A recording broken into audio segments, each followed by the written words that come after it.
Welcome to the Slop Farm. Enjoy the video. You start by getting the Redmi ready. Plug into power if low and connect to a reliable Wi-Fi network. Open the meeting or app you plan to share from and sign in so permissions are prompted immediately. Next, make sure Do Not Disturb is on and Auto Lock is disabled in display settings to prevent interruptions.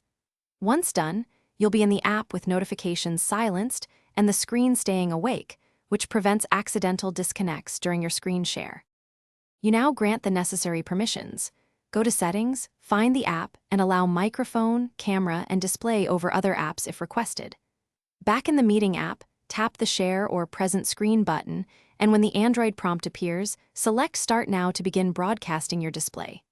If the app offers options, pick Entire Screen for full visibility or a single app window for privacy. Make sure to confirm any secondary prompts, so the OS begins capturing your screen immediately and visibly.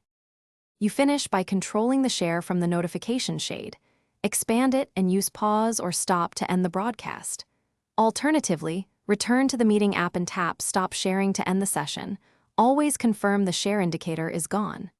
If screen share fails, make sure the app has screen capture permission, turn off battery saver, and update the app and MIUI to fix compatibility.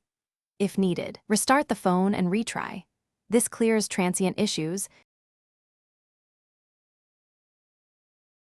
Thanks for watching. Consider subscribing if we helped you today.